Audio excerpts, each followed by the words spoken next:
Hi everyone, I'm Adam Valley, I'm 20 years old and I study business and management at Leeds University, and I am here today to talk to you a bit about consumer behaviour and marketing in terms of two products that I've purchased recently. One being this, the Urban Fudge hairstyling wax, and the second being a pair of Nike Air Force One trainers. I'll be discussing what it is that makes me purchase certain products and what entices me to make the purchase decisions that I do. The sole purpose of marketing is to identify a customer's needs and wants and then to facilitate that need the best you can.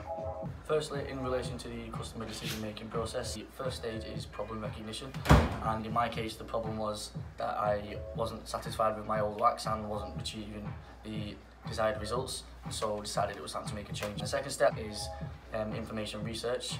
I was looking for a more dry looking and firm holding wax, and so after multiple internet researches my attention was drawn to Fudge Urban, and also after reading positive reviews all over the internet, this was definitely a contributing factor in my purchase decision.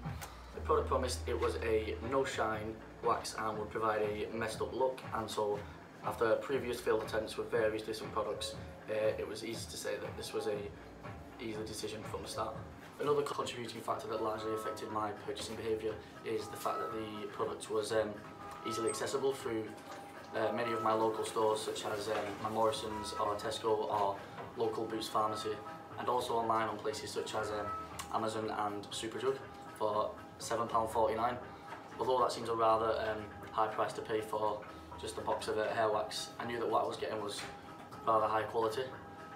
As well as this, the price may be largely due to the fact that the product is largely endorsed through celebrities and high profile individuals on the internet and through social platforms, and they're also in the position to be giving large exposure to customers such as myself. The next step of the customer decision making process is weighing up the possibilities of other alternatives.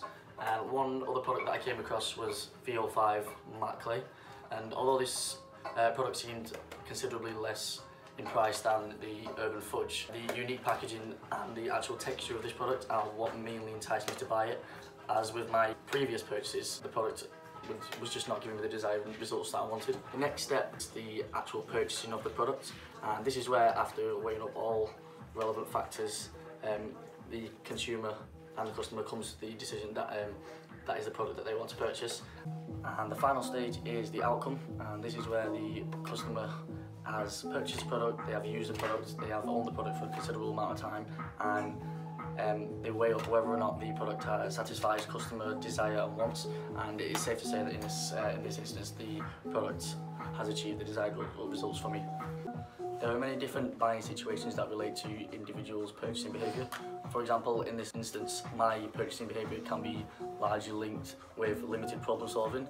This involves infrequent purchasing that we do require more for, as opposed to routine problem solving, which involves purchases that are more frequent and involve less consideration. In this instance, the hair wax isn't something that I would purchase on a regular basis. It would be something that would be bought approximately once every 2 months, once the whole container has been used up. And again, moving on from that, the final purchasing behaviour that can sometimes be apparent is extended problem solving. These are purchases that involve quite high risk and are extremely infrequent, and they also include long-term commitment. For example, buying a new car or a new washing machine, things like that.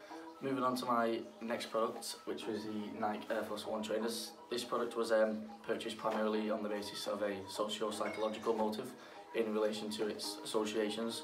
For example, I felt that by purchasing these trainers I would be keeping up with the latest fashion trend, and I also felt more involved within my social circle, as the people around me that I associate myself with also want a pair of these trainers and are also into the same sort of fashion sense that I am.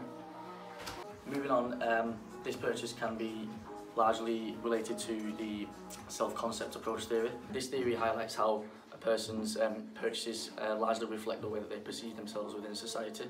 So in this instance, I would say that my purchase of these trainers highly reflects my characteristic of always wanting to look my best and always wanting to wear the nicest shoes and the nicest clothes, and being able to stand out amongst other people within society, and also being able to say that I'm wearing something that my idol may wear. For example, seeing Cristiano Ronaldo's face within a window of a shop wearing the Nike gear just entices me all that more to appeal to want to look like him, wear the same clothes. This has been my consumer behaviour vlog, and thank you for watching.